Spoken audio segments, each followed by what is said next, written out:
Hello दोस्तों, education hub के YouTube channel में आपका हार्दिक स्वागत है। ये बायोलॉजी के पार्ट 15 है जो किसी भी कॉम्पिटिटिव एग्ज़ाम के लिए बहुत ज़्यादा इम्पोर्टेंट रहने वाली। आइए दोस्तों शुरू करते हैं। आज का जो हमारा चैप्टर है एनिमल किंगडम क्लासिफिकेशन। तो यहाँ से अगर आपसे पूछा जाएगा कि एनिमल किंगडम के बारे में स्टडी करना क्या कहलाता है, तो आप बोलोगे टैक्सोनॉमी।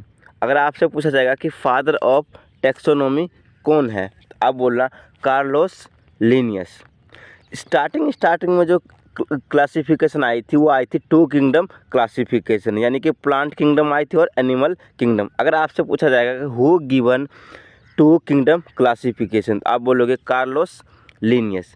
उसके बाद क्या हुआ था, उसके बाद आया था थ्री किंगडम क्लासिफिकेशन। इसके अंदर थ्री किंगडम क्लासिफिकेशन के अंदर प्लांट, एनिमल और प्रोटिस्टा किंगडम बनाए गए थे। अगर आपसे पूछा जाएगा कि किसने दिया था, तो आप बोलना हैकल ने दिया था। उसके बाद आया था आपका 5 किंगडम क्लासिफिकेशन, 5 जगत वर्गीकरण। तो इस क्लासिफिकेशन को दिया था आर.एच. विटेकर, साइंटिस्ट का नाम है आर.एच. विटेकर। इसके अंदर 5 के अंदर जो है आपका पाँच किंगडम क्लासिफिकेशन, इसमें कौन कौन से थे? फंगी, प्लांट, एनिमल, प्रोटिस्ट और मोनेरा। उसके बाद हम देखते हैं कि भाई क्लासिफिकेशन और एनिमल में हम दो पार्ट में इसको फिर से डिवाइड करते हैं। कैसे? एक होता है आपका वर्टिब्रेट्स, एक होता है इनवर्टिब्रेट्स। वर्टिब्रेट का मतलब क्या होता है कि मतलब जिसके अंदर क्या हो, जिसके अंदर बोन हो। इनवर्टिब्रेट का मतलब क्या होता है? जिसके अंदर क्या हो, बोन ना हो। तो जो आपका वर्टिब्रेट है इसके अंदर भी दो कैटेगरी है। एक तो आपका हो गया वार्म ब्लडेड, एक होता है आपका कोल्ड ब्लडेड। वार्म ब्लडेड में कौन सा है आपका? तो एक हो गया बर्ड, एक और क्या होगा, मैमल्स। जितने भी मैमल्स है और बर्ड्स है ये सारे के सारे कैसे हैं? तो इनमें क्या होती है, बोन्स होती है और साथ में इनका जो ब्लड होता है क्या होता है, गर्म होता है, वार्म होता है। उसके बाद आपका है इसी के अंदर कोल्ड ब्लडेड जैसे कि आपका फिश हो गया, रेप्टाइल्स हो गया, स्नेक हो गया, एम्फीबियन हो गया और भी चीज़ें हैं, क्रोकोडाइल हो गया। तो इन सभी के ब्लड कैसे हैं? वार्म ब्लडेड है। इनमें बोन होती है लेकिन क्या है, कोल्ड ब्लडेड है, इस तरीके से। उसके बाद मैं आपको बता रहा हूँ इनवर्टिब्रेट्स में क्या होता है कि कोई भी बोन नहीं होता। अब इसके अंदर कौन कौन से फाइलम बनाए गए? तो इसके अंदर जो है फाइलम बनाया गया है आपका पोरीफेरा, कोडाटा, एनिलिडा, मोलास्का, पॉलीहेलमिन्थेस, उसके बाद इकिनोडर्मेटा, उसके बाद क्या आपका अर्थ्रोपोडा। तो ये सारे का सारे क्या है, किंगडम बनाए गए। मैं आपको एक एक को एक्सप्लेन कर रहा हूँ कि भाई पोरीफेरा के अंदर क्या होता है। जो आपका पोरीफेरा है, पोरीफेरा फाइलम, इसके अंदर देखो पोरी का मतलब क्या था, पोर का मतलब क्या था, होल। यानी कि पोरीफेरा जो फाइलम है इसके अंदर ऐसे एनिमल होंगे जिसके शरीर पर क्या होगा, छेद होंगे। और इनके शरीर पर जो छेद होता है उसका नाम होता है ओस्टिया। इसके एग्जाम्पल क्या क्या हो सकते हैं? तो आप बोलें इसके एग्जाम्पल क्या हो सकते हैं? इसके एग्जाम्पल है आपका सिकन, बाथ स्पॉन्जी, स्पोंगिला, हाइलोनीमा। ये आपका क्या हो गया, पोरीफेरा के एग्जाम्पल हो गया। उसके बाद मैं आपको समझा रहा हूँ निडेरिया क्या होता है? निडेरिया होता है, ये आपका क्या होता है, निडेरिया फाइलम जो है इसके अंदर जो एनिमल्स आते हैं वो आपके एक्वेटिक एनिमल्स होते हैं, यानी एक्वेटिक इलाके में रहते हैं। इनका जो है न्यूट्रिशन कैसे होता है, कार्निवोरस। इस जो आपका निडेरिया फाइलम होता है इसके अंदर ब्लड नहीं होती है। इसके एग्जांपल क्या है निडेरिया के? तो आप बोलोगे जेलीफिश, बॉक्सफिश, हाइड्रा, ये सारे के सारे इसके एग्जांपल हैं। उसके बाद आपका आता है टिनोफेरा में क्या होता है, ऐसे जानवर जो कहाँ रहते हैं, मैरीन वाटर में, समुद्री पानी में रहते हैं। इनका बॉडी क्या होता है, ट्रांसपेरेंट बॉडी होता है, जैसे कि कॉम्ब जेली। उसके बाद आपका अगला नेक्स्ट फाइलम आता है आपका टिनोफेरा हो गया। उसके बाद आपका आता है प्लेटहेलमिन्थेस। प्लेट का क्या होता है, फ्लैट, और मेंथिस का मतलब क्या था, वर्म। यानी कि ये ऐसा फाइलम है जिसके अंदर वर्म आए। जैसे मैं आपको एग्जांपल दे रहा हूँ, टेप वर्म, टीनिया, फेस्कोलिया, प्लेनिरिया, ये एग्जांपल है। उसके बाद आपका आता है नेमाटोडा फाइलम। जो आपका नेमाटोडा फाइलम होता है इसके अंदर कैसे आते हैं? तो आप बोलना इसके अंदर भी आते हैं वर्म, लेकिन वर्म कैसे, राउंड वर्म होते हैं। जो आपका ये राउंड वर्म होते हैं ये क्या कैसे रहते हैं, फ्री या पैरासाइटिक रह सकते हैं। इनमें सेक्सुअल ऑर्गन क्या होते हैं, अलग सेपरेट होते हैं। इसके एग्जाम्पल क्या है, एस्केरियस। एस्केरियस मतलब जो स्कैवेज यानी खाज कर देते हैं। उसके बाद है आपका एस्पिरिगुलस फ्यूमिगेटस। इससे आपका क्या होता है, अस्थमा होती है। ये भी आपका क्या है, एक वर्म है, राउंड वर्म है। उसके बाद आपका फाइलम आता है एनिलिडा। जो आपका एनिलिडा फाइलम होता है, एनिलिडा फाइलम, इस फाइलम के अंदर सेक्सुअल रिप्रोडक्शन क्या होता है, अलग होता है। यानी कि मेल के अंदर स्पर्म और फीमेल के अंदर क्या होता है, ओवम। उसके बाद इनका बॉडी कैसा होता है, सेगमेंट बॉडी होता है। अगर मैं आपसे एग्जांपल पूछूं कि एनालिडा का एग्जांपल क्या है, एग्जांपल बहुत ज़्यादा इंपॉर्टेंट है। तो एनालिडा का एग्जांपल है केचुआ यानी कि अर्थवर्म, लीच। उसके बाद आता है आपका मोलास्का फाइलम। जो आपका मोलास्का फाइलम होता है, इनकी बॉडी कैसी होती है, सॉफ्ट बॉडी होती है। मोलास्का मतलब इसके अंदर आप ऐसे समझोगे कि भाई मोलास्का है। मोलास्का का मतलब ऐसे बॉडी जिनकी बॉडी क्या होती है, सॉफ्ट होती है, स्लिपरी बॉडी होती है। ये क्या करते हैं, मोलास्का के फाइलम के जो एनिमल्स होते हैं क्या सिक्रेट करते हैं, कैल्शियम कार्बोनेट सिक्रेट करते हैं। ये कहाँ रहते हैं, एक्वेटिक एरिया में। इनकी रेस्पिरेटरी ऑर्गन अगर आपसे पूछा जाएगा तो आप बोलना गिल्स। और सबसे ज़्यादा इंपॉर्टेंट है इसके एग्जाम्पल, मोलास्का बहुत ज़्यादा इंपॉर्टेंट है। इसके एग्जाम्पल क्या है, ऑक्टोपस, एप्पल स्नेल, शंख, लैंड स्नेल, घोंगा। उसके बाद क्या है आपका पियोल ओस्टर यानी मोती सीप। उसके बाद नेक्स्ट फाइलम आता है आपका ऑर्थोपोडा। जो आपका ऑर्थोपोडा होता है, it is the largest phylum of animal kingdom. सबसे लार्जेस्ट जंतु जगत फाइलम कौन सा, आप बोलोगे ऑर्थोपोडा। ये एग्जाम में पूछा गया बहुत बार। जो आपका ऑर्थोपोडा होता है, इसके अंदर कैसे एनिमल्स होते हैं, तो आप बोलोगे जॉइंटेड लेग यानी कि ऐसे एनिमल जिनके लेग क्या हो, जॉइंटेड हो। उसके बाद इनका बॉडी क्या होता है, फ्रेगमेंट क्या होता है, इनके बॉडी क्या होता है, मतलब खंडन में बटे होते हैं। ये कहाँ रहते हैं, तो आप बोलना कि ऑर्थोपोडा के एनिमल्स ऑलराउंडर होते हैं। ये एयर में भी रहते हैं, वाटर, अर्थ और फ्लाई में रहते हैं। एग्जाम्पल इनका बहुत ज़्यादा इंपॉर्टेंट है इसका, बटरफ्लाई, कॉकरोच, प्राउन का मतलब क्या होता है, झींगा मछली, क्रैब्स, केकड़े, फ्लाई इंसेक्ट्स और स्पाइडर। ये सारे के सारे इंसेक्ट्स, ये सारे के सारे इसी के एग्जाम्पल्स हैं। अब नेक्स्ट आता है आपका इकिनोडर्मेटा। देखो इकिनो का मतलब क्या होता है, स्पाइंस का मतलब क्या होता है, कांटे। डर्मेटा का मतलब क्या होता है, स्किन। तो मैं आपको बताऊंगा कि भाई जो आपका यानी कि इकिनोडर्मेटा में कैसे एनिमल्स होते हैं। आप बोला स्पाइन बेरिंग एनिमल्स, ऐसे एनिमल जिनके क्या होते हैं, जिनके बॉडी पर क्या होते हैं, कांटे होते हैं। ये कहाँ रहते हैं, इकिनोडर्मेटा के एनिमल्स। आप बोलोगे मैरीन वाटर का मतलब क्या, समुद्री पानी में। उसके बाद आपका इसके एग्जाम्पल इंपॉर्टेंट है। तो इकिनोडर्मेटा के एग्जाम्पल क्या है, starfish, sea cucumber, sea lily, sea urchin यानी समुद्री स्टार बोलते हैं। सी उड़चिन को समुद्री स्टार बोलते हैं। उसके बाद आपका नेक्स्ट फाइलम आता है कोडाटा आपका बहुत ज़्यादा इंपॉर्टेंट फाइलम है। जो आपका कोडाटा होता है, दो टाइप की होती है। कोडाटा मतलब क्या होता है कि इस ऐसे एनिमल्स जिसके रीढ़ की हड्डी हो या वर्टिब्रल कॉलम हो, बैकबोन हो, उसको हम बोलते हैं कोडाटा में जो वर्टिब्रल कॉलम वाले एनिमल्स है। फिर आपका आता है इसी के अंदर नॉन कोडाटा, यानी नॉन कोडाटा का मतलब होता है जिसके बॉडी में वर्टिब्रल कॉलम नहीं होते हैं।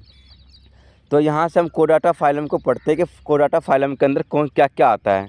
तो आपको मैं बता रहा हूँ कोडाटा फाइलम के अंदर जिनमें रीढ़ की हड्डी होती है, जैसे कि फ़िश हो गया। उसके बाद आपका क्या हो गया, एम्फीबियन हो गया, रेप्टाइल्स हो गया, एविस यानी एविस का मतलब क्या होता है, बर्ड्स हो गया, और मैमल्स। ये सारे के सारे किस में आते हैं, कोडाटा फाइलम में आते हैं। कौन कौन, रिपीट करवा रहा हूँ, फिश हो गया आपका, उसके बाद आपका एम्फीबियन हो गया, रेप्टाइल्स हो गया, एविस हो गया और आपका मैमल्स हो गया।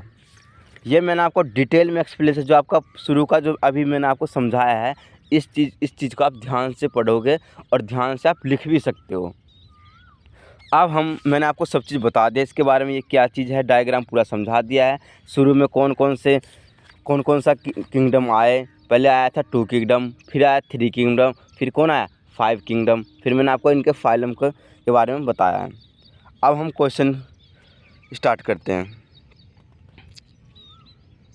क्वेश्चन नंबर 1 है आपका, मलेरिया परजीवी तथा अमीबा को किस श्रेणी में रखा जाता है, प्रोटोजोआ में, पोरीफेरा में, सिलिनटेट्रा में, एनिलिडा में। तो आपका जो ये है मलेरिया, परजीवी, अमीबा, ये सब किस श्रेणी में आते हैं? आप बोलोगे प्रोटोजोआ फाइलम में आते हैं। प्रोटोजोआ फाइलम क्या होता है? जिसके अंदर सिंगल सेल एनिमल आते हैं, यानी एक कोश के जीव किस फाइलम में रखा जाता है?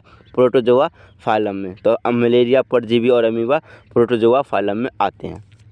नेक्स्ट क्वेश्चन, निम्नलिखित में से किसकी आकृति निश्चित नहीं होती है? Paramecium, Euglena, Trypanosoma, amoeba. तो आप बोलोगे अमीबा की कोई भी फिक्स आकृति नहीं होती, यानी कि अमीबा की कोई भी शेप नहीं होती है, क्योंकि अमीबा क्या है? एक सिंगल सेल एनिमल है। क्योंकि जो अमीबा में एक ही सेल होते हैं, यही एक ही सेल सारे के सारे फंक्शन को क्या करते हैं?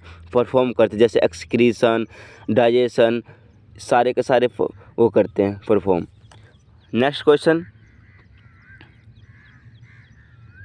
चप्पल की आकृति का जंतु है, यानी चप्पल आकृति की कौन सी है? Amoeba, paramecium, trypanosoma, जियाइडिया।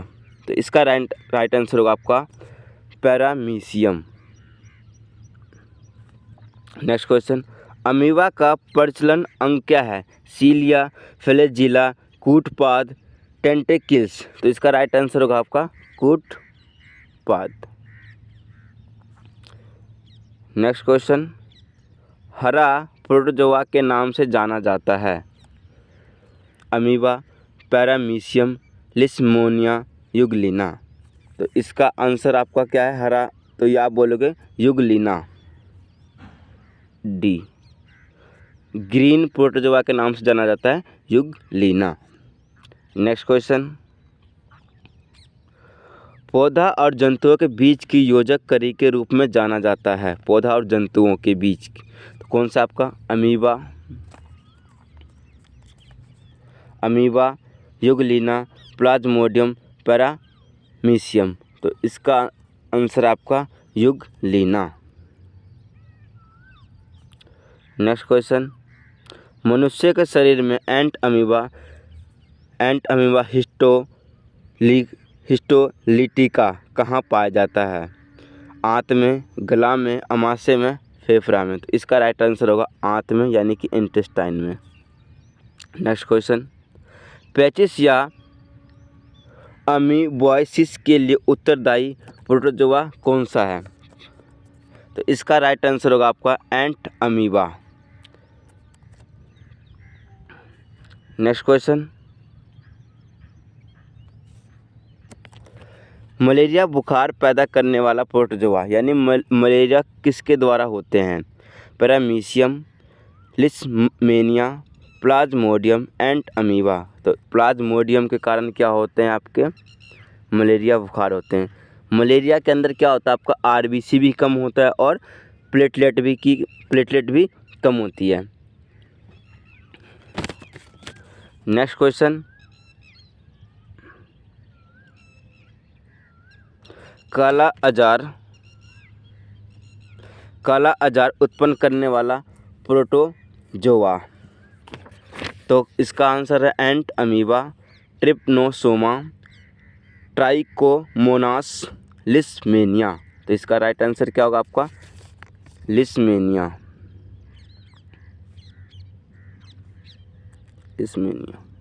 Next question, निद्रा रोग पैदा करता है, यानी जिससे आपको क्या होता है? ज़्यादा नींद आती है।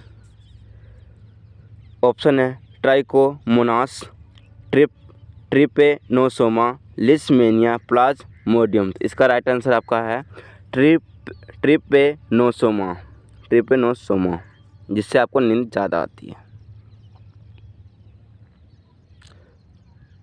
मनुष्य के आंत में रहने वाली एक कोशिकीय अरोगजनक परजीवी प्रोटोजोआ है। यानी देखो, जो आपका लार्ज इंटेस्टाइन होता है, बड़ी आंत होती है, उसमें क्या होता है? वेस्ट फूड होता है। तो उस वेस्ट फूड के अंदर जो आपका मल होता है, वेस्ट फूड होता है, उसके अंदर एक बैक्टीरिया डेवलप हो जाती है। उस बैक्टीरिया को बोलते हैं, क्या बोलते हैं? ई कोलाई बैक्टीरिया, ई हिस्टोलिटिका, ई जिंजीवैलिस, ट्रिपेनोसोमा। तो इसका आंसर रहेगा ई कोलाई बैक्टीरिया होती है लार्ज इंटेस्टाइन में। वो क्या खाती है? तो ह्यूमन बीइंग का वेस्ट फूड खाती है। ये बदले में हमें विटामिन के, विटामिन B12 देती है। नेक्स्ट क्वेश्चन, अमीबा में कूटपाद महत्वपूर्ण होते हैं। भोजन ग्रहण करने के लिए, केवल प्रजनन के लिए, भोजन ग्रहण करने तथा प्रजनन के लिए, केवल आक्रमण के लिए। तो इसका राइट आंसर होगा आपका भोजन ग्रहण करने तथा प्रजनन करने के लिए ही ये कूटपाद का इस्तेमाल करते हैं। मच्छर में मलेरिया परजीवी का जीवन चक्र किसने खोजा? कि भाई मच्छर का जीवन चक्र है, मतलब मच्छर में मलेरिया कैसे डेवलप होते, कैसे काम करते इस तरीके से। तो ऑप्शन है लुईस पास्चर, रोनाल्ड रोस, चार्ल्स डार्विन, ग्रेगर मेंडल। तो इसका राइट आंसर होगा आपका रोनाल्ड रोस। नेक्स्ट क्वेश्चन की ओर बढ़ते हैं।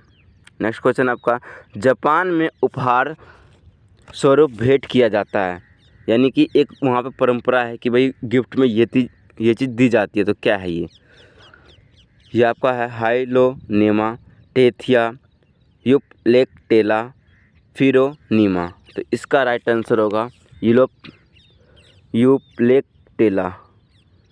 नेक्स्ट क्वेश्चन, विंस के फूलों की डलिया के नाम से जाना जाता है। सोलिनिया, साइकोन, यूस्पंजिया, यूपलेक्टेला। तो इसका राइट आंसर होगा आपका यूपलेक्टेला। स्पंजों के शरीर पर पाए जाने वाले छोटे छोटे छिद्र कहलाते हैं, यानी जो स्पंजी बॉडी होती है, मैंने आपको बताया था पोरीफेरा के बारे में कि पोर का मतलब क्या होता है, होल यानी कि छेद। तो उसको क्या बोलते हैं? Ostia, osculum, radula, cilia. तो इसका राइट आंसर आपका होगा ओस्टिया, मैंने आपको बताया था ओस्टिया। नेक्स्ट क्वेश्चन की ओर बढ़ते हैं। नेक्स्ट, स्पंज के सिरे पर स्थित बड़ा छिद्र कहलाता है। Ostia, osculum, radula, trachea. तो इसका राइट आंसर होगा एस्कुलम बोला जाता है उसको। सिलेंट्रेटा संघ को अन्य किस नाम से जाना जाता है? Protozoa, Porifera, Cnidaria, Annelida. तो इसका राइट आंसर होगा निडेरिया।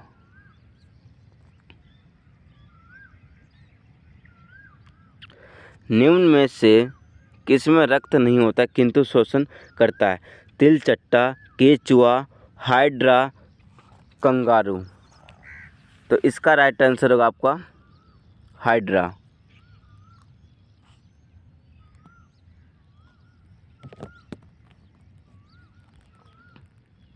हाइड्रा इसका आंसर होगा ये। जो आपका हाइड्रा होता है, हाइड्रा, अगर ये आपसे पूछा जाएगा कि हाइड्रा की खोज किसने की, तो आप बोलोगे हाइड्रा की खोज किसने की? एंटोनी लुवेनहोक ने की। हाइड्रा कहाँ रहता है? पानी में। हाइड्रा के अंदर कोई ब्लड नहीं होता है, लेकिन एक क्या होता है, लिक्विड होता है। उस लिक्विड का नाम क्या होता है? लिम्फ होता है। जो आपका हाइड्रा होता है, इसके अंदर एक्सक्रीटरी एंड सर्कुलेटरी ऑर्गन क्या होते हैं? एब्सेंट होते हैं। नेक्स्ट क्वेश्चन, कोरल रीफ प्रवाल भित्ति का निर्माण किसके द्वारा किया जाता है? तो ऑप्शन है प्रोटोजोआ, सिलेंट्रेटा, ऑर्थोपोडा, पोरीफेरा। तो ये आपका आंसर होगा सिलेंट्रेटा। नेक्स्ट क्वेश्चन, हाइड्रा का पर्सनल अंग है। कूटपाद, सीलिया, टेंटेकिल्स, प्रोटोजोआ। तो कूटपाद तो अमीबा का है, तो इसका आंसर क्या होगा? टेंटेकिल्स। हाइड्रा का पर्सनल अंग है टेंटेकिल्स। जेलीफिश किस संघ का? नेक्स्ट क्वेश्चन आपका है, जेलीफिश किस संघ का एक उदाहरण है? Jellyfish ctenophora, porifera, cnidaria, protozoa. तो ये आपका क्या है? प्रोटोजोआ है। नेक्स्ट क्वेश्चन, जेलीफिश के नाम से जाना जाता है। Hydra, physalia, aurelia, obelia. तो इसका राइट आंसर क्या होगा, ओरिलिया के नाम से जाना जाता है। नेक्स्ट क्वेश्चन, समुद्री एनीमोन के नाम से जाना जाता है। Hydra, physalia, aurelia, metridium. तो इसका राइट आंसर होगा आपका मेट्रीडियम के नाम से जाना जाता है। Next question, Portuguese man of war के नाम से जाना जाता है। Physalia, hydra, aurelia, obelia. तो इसका राइट आंसर होगा आपका फाइसेलिया। नेक्स्ट क्वेश्चन, अमरत्व यानी कि इमोर्टिलिटी का गुण पाया जाता है। स्पंज, हाइड्रा, केचुआ, तिलचट्टा। तो इसका राइट आंसर होगा आपका क्या होगा, हाइड्रा। नेक्स्ट क्वेश्चन, हाइड्रा में किस प्रकार का प्रजनन होता है। विखंडन, नवोदित, बाइनरी विखंडन, बीजाणु गठन। तो हाइड्रा में जो प्रजनन होता है वो आपका उसको बोलते हैं नवोदित। नेक्स्ट क्वेश्चन, फीता कृमि टेपवर्म किस संघ का एक महत्वपूर्ण प्राणी है। टेपवर्म एनेलिडा में पाया जाता है। Amphibia, Mollusca, Platyhelminthes. तो ये आपका क्या है, प्लेटीहेल्मिन्थेस के में क्या होता है, टेपवर्म है। निम्न में से कौन मानव मात्र के लिए उपयोगी नहीं है। तो आपका क्या है, मधुमक्खी है, केचुआ है, फीता कृमि है, रेशम कीट है। ये देखो मधुमक्खी तो ह्यूमन बीइंग के लिए सही है, केचुआ भी सही है क्योंकि केचुआ से क्या होता है, आपकी सॉइल की फर्टिलिटी इंक्रीज होती है। रेशम कीट से क्या होते हैं, फाइबर्स बनते हैं, उससे क्या होता है आपका क्लोथ्स वगैरह बनाए जाते हैं। तो इसका फीता कृमि इसका हम इंसानों के लिए सही नहीं होता है, उपयोगी नहीं है। Thank you for watching. Please like and subscribe for my YouTube channel.